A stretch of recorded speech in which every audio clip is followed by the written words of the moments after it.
Well, India has taken over the G20 presidency and more recently managed to get more than 35 foreign ministers on a single day in New Delhi to negotiate and in fact discuss several pressing issues. What does this say about India's arrival in the new international order and a lot more? We have with us right now Ambassador Anil Trigunayat, who is the former Indian envoy. Thank you so much, sir, for joining us. I want to begin by asking you about the G20 presidency and several events that are taking place all across the country, and we are looking towards the G20 summit as well. Even though, on the most pressing issue of Russia-Ukraine, there wasn't a consensus in the foreign ministers' meeting, but what does this say about India?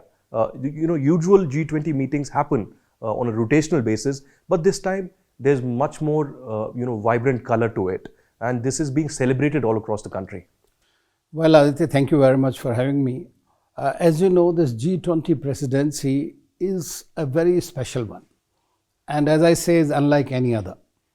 There have been 2019 meetings before that, and India has helped a great deal both in the Saudi presidency as well as in the Indonesian presidency, and even in the Italian one when there was a food security issue. So every time India has been playing a part as 1 by 20th. Even though much more than its own number indicates, so far more in terms of various issues in different presidencies. Now that we are holding this presidency, and as you are aware, in the Indonesian presidency, when the final summit declaration was not possible, it was Prime Minister Modi's phrase or discussion with President Putin when he said the era of war is over, or this is not an era of war. That is the phraseology that allowed the Bali Declaration to be issued. And therefore, it is clear that India, what does India stand for? India stands for dialogue, India stands for diplomacy, it stands for shared prosperity of the world, it stands for depoliticization of the essential goods that have been weaponized today. For example, weaponization of the energy, food, fuel, all those. So those are very critical issues with which India took over this presidency when the world was really fraught with a lot of bipolarity, so to say, in that sense. And we are looking at a world which is fractured, which is on the verge of perhaps on the Third World War. So that is the time that India has taken the presidency with a very highly principled stand on every single issue. When we say it is Vasudhaiv Kutumbakam, that means the world is one family, or one family, one future, and one world. Now, it clearly indicates the kind of compass in which India operates, and not these small binaries that happen between G7 and G2, or in the P5 between P3 and P2. It is out of that. It is for the whole of the world, where we are looking at something to give to the world. Of course, we all know that this G20 has emerged as a very major platform in the world. It was started basically because of the financial crisis. But again, today we are looking at the same kind of financial crisis as a result of the pandemic or as a result of this war. The whole world is facing that. So new kind of mechanisms that have to be brought about. When Prime Minister Modi talked about life for environment, there should be a way of dealing with the world as far as climate change is concerned. So we are showing everything by way of what we are preaching, we are practicing. So that is why it is extremely important, and that's what shows. Now, we saw so many foreign ministers who came here because India has invited 9 other friends of India who are going to be part of it. They are important countries. At the same time, there are international organizations, and of course the 20 foreign ministers and the finance ministers. Before that, they participated. You rightly mentioned that there was a problem in defining the word war. For which Russia and China did not agree to inclusion of this invasion into Ukraine as war, and that's why this particular problem continued. But at the same time, look at this. Rest of everything which is important has been discussed. No doubt we could not issue the communique, which is quite essential, and I hope by the time September comes and the summit meeting happens, these countries are able to arrive at some solution. But you look at the first time since the war happened, Blinken and Lavrov met in Delhi. Foreign Minister Gang, who came here, Chinese foreign minister, he met with Dr. Jaishankar, and we have problem there. Plus, nearly so many bilaterals also happened. Finance ministers came up with various solutions. Even while we are sitting here in Udaipur, The only G20 meeting yesterday, a day before yesterday that happened, talked about the sustainable finance for the climate change, how the energy transition, green energy transition will take place.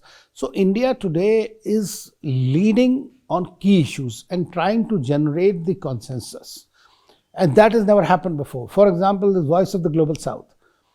If India did not simply believe that we belong to that category of developing and the virtually a developed world in many sense of the term, that we presume what the South, global South wants. India wanted to consult, and that's why Prime Minister Modi called that meeting Voice of Global South Summit, so that we could ascertain what are their requirements, what are their priorities, and how those priorities are to be plugged into the G20 agenda. Now, that is something that is very essential, and that makes this whole G20 presidency of India unique. It, of course, gives us a tremendous opportunity of showcasing India, what India is about. With 200 odd meetings in 56, 57 cities of India, these people are going there. There's international focus on what is happening. It shows the strength of a country which is going to be defining power in the times to come. And you know that when we talk about India as a strategic autonomy, now that has held India in good stead today, because a majority of the countries in the world, except let's say some Western countries and China or Russia, rest of the countries in the world want to exercise that kind of a strategic autonomy. And India provides that confidence to them. We have seen even UAE, along with us at the UN Security Council resolution, abstained. It has never happened before. They're supposed to be Saudi Arabia, all these Middle Eastern countries. They want to go on their way. They want to develop themselves. And they see India as a beacon of hope. This was going to be my second question, in fact, about strategic autonomy. Whatever you said about G20 and India's position, what does this say and reflect about India's foreign policy and Indian diplomacy? You've been someone who has worked within the system for decades and then outside the system as well. You've been continuing as not a diplomat, but as someone who's keenly interested in the India story. So how do you analyze Foreign Minister Jaishankar's leadership? Because he has countered the kind of bullying that happened from Europe, and the stand that India took, that we'll only be concerned about our own interests and not be dictated from either the West or one or the other bloc. Very true. In fact, you know that Dr. Jaishankar and even Prime Minister Modi, they have been calling the bluff, I would say. Like, for example, when Dr. Jaishankar talked about a very famous statement that what we buy in a month, you buy in an afternoon to the European leaders as far as oil and gas from Russia was concerned. Now, that clearly indicates, or when he says that the Europe thinks that this is center of the world and everybody should be catering to it, while you don't care about the rest of the world. Now, those are very clear articulation of the facts and the truth. That is exposing their hypocrisy, so to say. And that has been called out by India openly and always was. But today it is very clear. On the Russia-Ukraine war, we took a principled stand. Very often people say that just because we are buying arms from Russia or we are dependent for oil or gas or something. There were no oil and gas bought before that, very little before the war. But it is India. India is importing nearly 70% of its oil. A war which is happening, and with the weaponization of the energy taking place, you can imagine the oil prices would have hit high, and what would have happened to 1.4 billion people in India. You have to look after the 1/6 of the world's population while working for the welfare of rest of the humanity. That's precisely India is looking at. So when we took the position, it was not that we are not interested. We have always said the dialogue and diplomacy are the most important thing. In the initial stages of that war, we were also driven by a very important self-interest, and that was protecting, and I have myself been involved in many evacuations from conflict zones, that evacuating people, students, 20,000 odd, out of the Ukrainian conflict zone. And that's where Russia was important, because it was controlling a part of it. And so you need to keep both of them in the loop so that you can bring out your people out. At the same time, India continued to provide humanitarian assistance to Ukraine, which has been very well acknowledged, and to the neighboring countries as well. On the other hand, in the United Nations Security Council, we were holding the presidency at the time. What did India say? India says that, you have abdicated dialogue and diplomacy far too early in the matter. And we know that, you can't have a hypocritical stand. When you are talking of the Russian invasion, or we call it war or whatever by any means, or special operations as the Russians would love to call it, maybe a strategic mistake on their part. But at the same time, we cannot be oblivious to the fact that just 20 years ago, United States went unilaterally into Iraq, destroyed the country, created so much of chaos, which is not yet then after 2010-11, they went and bombed Libya, which is still creating all kinds of chaos in the region. Nobody asks for the accountability for those. Now, saying sorry does not mean, I mean, you have destroyed the whole region, created so much. So how can you just overlook same kind of unilateral internationalism on the part of the other superpowers, and then you are talking about a country? Russia, of course, has stood with us, as Soviet Union or this, when nobody was with us. We have seen the Americans were in the Cold War period against us, against our own interests. We have seen 71, what happened. So the memory is, in the diplomatic sense, American memory will be short, because that might be in a way they want to see everything change. So India clearly told them, and this is later on. I mean, you can imagine in the Quad, when the Quad meeting was happening and all these heads of state, President Biden and everybody else wanted to ask. And for the first time, we saw 27, 28 ministers, foreign ministers and president, prime ministers heading to India, including the EU president and others, asking India. And we explained our position. So the position is not that we don't want to take any responsibility. India Prime Minister himself said we are ready to mediate, provided both sides should be ready to do that. In the meantime, backdoor, India has been trying to persuade them. We know the NSC level meeting has happened, both with Zelensky's office and with Russians. So we are talking to them, but the thing is that in this war, and I always say the war will stop tomorrow if the Americans want it. It would not have started if the Americans wanted it. So as foreign policy practitioners, we have to look at it from the geopolitical games that are being played out and not be sucked into it for short-term interests. And that's what precisely India has done. I wanted to ask you further, taking cue from what you said about Russia, how do you analyze the Russia-China relationship, the closeness and the strategic partnership? And what does this say about India? Because Russia has been a very close friend of India. There are historical ties that are there. There's very important and robust defense partnership that's there. But amidst this war, Russia-Ukraine war, the Russia has informed the Indian Air Force that the kind of weapons and the aircraft that were being supplied may not be supplied within the time frame that was given due to the war that is underway. So how wary should India be at this stage? And the Russia-China closeness, what are the lessons for India, and how should India frame its own agenda and policy in the months and years to come? Well, the most fundamental thing in the international politics is national interest. Wherever your national interests are served the best, you should be going and talking to them. Russia has stood with us. We know that. They are our special strategic partner. United States is also our global comprehensive strategic partner. We are partners in the Quad, we are partners in the BRICS, we are partners in the RIC. And so India has become a country which is becoming indispensable to these systemic alliances, or the smaller minilaterals as they are called, in which we have all the major powers who are playing any role. Now Russia, obviously, under Putin, and I have been there when Putin came to power first time and then second time. I have served twice in Russia, and I have seen that relationship between India and Russia has risen to this level or got back to the same level as before, or even much more, after Putin came, because he was personally invested in this relationship. I have seen it with Mr. Vajpayee, with Manmohan Singh, with Prime Minister Modi. So there is a personal relationship between the two countries. Russia also knows that India is the largest democracy in the world. Russia knows it's the largest market for them. Even though we are trying to diversify our defense partnership, we will have to do it because of the technological and our own interests. So we are continuing to do that. Now China is also their partner.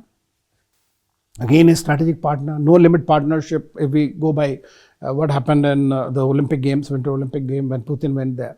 Now China has stood, and they work this P3, P2 combined, as you see in the UN Security Council. Russia and China are together in that. So how I look at it, and even now President Xi Jinping's visit, I think the visit was more, not only more to assure Putin that he's not alone, number one. India has also stood with him. But at the same time, India put some more sense into it. When there was a threat of nuclear weapons, both India and China told Putin that this is not the right way to go ahead. He does not want to go to this nuclear way. But shove comes to the push, you never know what happens, because small mistakes have created the previous world wars. But here, the China-Russia relationship today, I see, and many people say that Russia is, of course, will become a smaller or junior partner of China. You see, Russia has been an empire. It is a historic country. It, under a strong leader, will never like to play second fiddle. That's my thing. And for that, what is required there? Putin today needs Xi Jinping and China to leverage against the West. It's compulsory for him to have that friendship. But in order to counter Chinese excessive influence, it's a known backyard and it's different peripheries, it needs India. So India is the pivot for Russia, and it is not going to go away unless we change our tracks. Finally, I want to ask you about the information warfare and disinformation, particularly from China. How is India dealing with it? Or has India only woken up it recently in the last few years? We faced that from the West, from the Middle East as well. One is the deep state's involvement. One is, of course, fake news and the propaganda that happens on the social media. Then there is propaganda through news media outlets as well. So how does India look at it? How should India deal with it? Well, the grey zone warfare, as it is called, or the information disinformation warfare, it has always been there. It's been a part of the strategy of all powers. And deep state, as you rightly mentioned, is very deeply involved in all these. China has been a master in it, and they have been mastering it three warfare, since 1963, not now. They have institutionalized it. Warrior diplomacy was an integral part of it, owning up the media houses, funding conferences. That's very much a part of it. Social media has aided it and multiplied it by many times. There are the chat bots and whatnot. So this is a very major threat because it can change the public opinion. Apart from creating a direct threat, national security, international threats, it can create a morale boosting, or it can create a morale downgrading. I mean, we have seen it, what happens in many countries. Even this Russia-Ukraine war, we have seen the Indian media has been driven only by the Western narratives. So it creates a kind of a narrative. Now, it is a very major challenge for India because, for one thing, I always believe, and this is the way things are objectively also, that China is going to be India's major challenge. As we grow in size, in economy, in heft, as you know, that India has been the only country that have really stood up to China and post-Galwan, and we are continuing to do that. If they don't follow what Dr. Jaishankar said, the 3 M's policy, the mutual sensitivity, mutual interest and mutual respect, then obviously the relationship won't go any forward despite us being part of SCO. So we cannot ignore what China does or rest of the world does. In fact, we are seeing now the campaign in the West also because of India's strategic autonomy policy or standing tall in the world field, whether it's soft power or anywhere. India is way ahead of all these countries, I can tell you. So what are we doing? I mean, I think that we lack a communication strategy, media and communication strategy. There are, of course, handles and various information. We are still not able to create the kind of narrative we should be doing. We have just done that. I mean, one single thing like Vasudhaiv Kutumbakam, vaccine Maitri, has provided you tremendous heft. And countries can understand where India stands. But it has to be a continuous process. We don't have to be reactive. It has to be a proactive policy. For example, I have suggested many times, on the TV channels, let's say, which a lot of people watch, debates and all that, we have about 35, 40, 50 people maximum from Ministry of Defense, from academia, from the former diplomats and all that, rattling out all kinds of narratives, right? Very often they are not aware of what is the government's policy. Now, if you really want to convey the right kind of a message, it will be a good idea if you have some kind of a brief that this is the government policy. Thereafter, these people can do whatever they can. So I feel that information flow through the media and churning out and rechurning it back into the media is creating a bigger confusion. And that is something the government needs to be very mindful. And this is a real threat, I tell you. I mean, technology has enabled it beyond recognition. Today, you don't have to, 99% people, as was mentioned in the conference also, the attention span is very limited. So you see something sensational and you are just multiplying it by forwarding it all over. So you might bring people to the books or whatever it is, but at the same time, damage is done. So whether it is the Indian politicians, whether it is the pressure groups, whether it is the deep state, whether the inimical groups, like for example, on Kashmir, I mean, when I was there in 90s in the US, Pakistan had 4 firms, these PR firms working for them through the drug money or whatever it is. We didn't have even a single person. So we had to create institutional frameworks and support systems within the thing. So you are right. I mean, we woke up to it rather late in the day, but I'm sure, I hope sincerely that the government is really working out on some kind of a robust strategy and can not only counter what is coming, but create what it wants to convey, a positive kind of a thing. And that requires a lot of effort and an institutionalized system. Ambassador Trigunayat, thank you so much for joining. Thank you, Aditya.